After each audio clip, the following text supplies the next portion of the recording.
માળિયાહાટીના તાલુકાનો યુવા ચહેરો કે જે આમ આદમી પાર્ટીના ગુજરાત પ્રદેશ ઓબીસી સેલના પ્રમુખ અને માળિયાહાટીના તાલુકા પંચાયતના સભ્ય પિયુષ પરમાર કે જેઓ વર્ષોથી કામની રાજનીતિની વાત કરે છે અને લોકોને મદદરૂપ થતા રહે છે।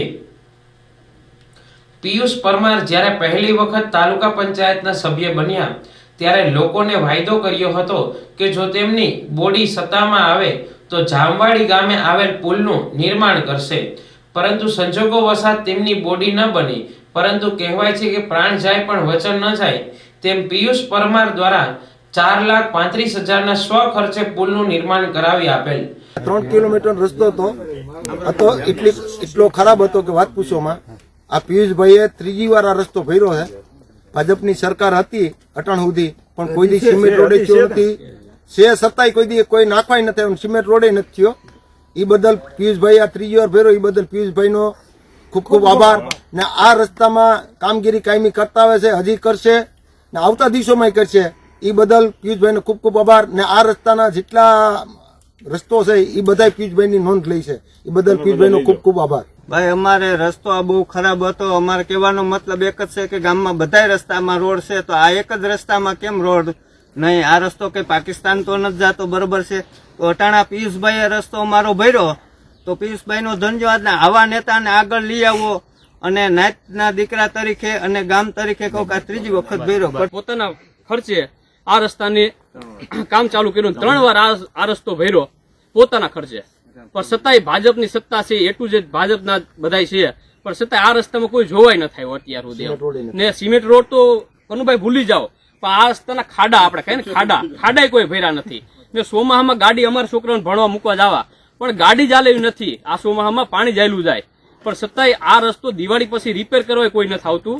આ અત્યારે પિયુષભાઈને એવું થયું કે આ રસ્તો ને દયનીય હાલત છે કે અત્યારે આ રસ્તો અમારે 2.5-3 કિલોમીટરનો રસ્તો લાંબો છે, એ પોતાના ખર્ચે આ રસ્તાનું કામ ચાલુ કર્યું અમે। હા, હજી થોડોક બાકી છે, એ 1/2 કિલોમીટર હજી બાકી છે, એ આપણે બતાવીશું કનુભાઈ। આ જેટલો ભરાણો એ તો આપણે છે, પણ હજી બતાવીશું કે આ રસ્તો કેવો છે અત્યારે।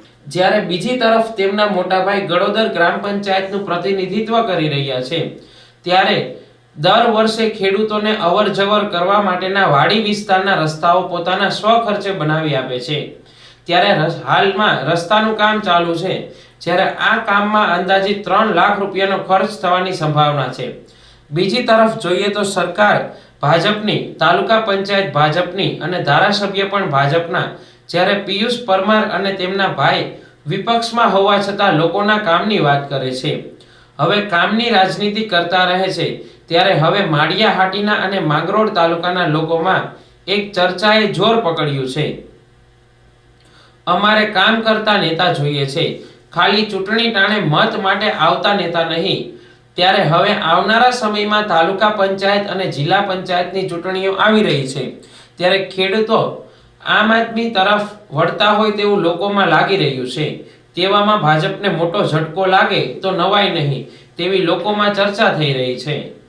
નમસ્કાર, હું ખેડૂત પિયુષ પરમાર, ઓબીસી સેલ પ્રદેશ પ્રમુખ, આમ આદમી પાર્ટી ગુજરાત।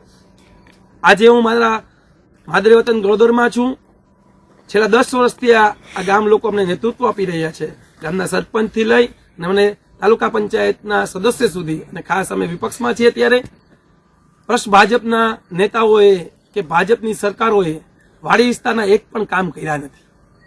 વાડી વિસ્તારના એક પણ રસ્તામાં સિમેન્ટ રોડ તો છોડી દો સાહેબ, એક ટ્રેક્ટરનું ટાઈસે નાખી નથી। ત્યારે આ ખેડૂતોને માળિયાહાટીના અને સમગ્ર વિસ્તારમાં ખેડૂતોની દયનીય પરિસ્થિતિઓ છે, રસ્તાઓની હાલત અતિ ખરાબ છે।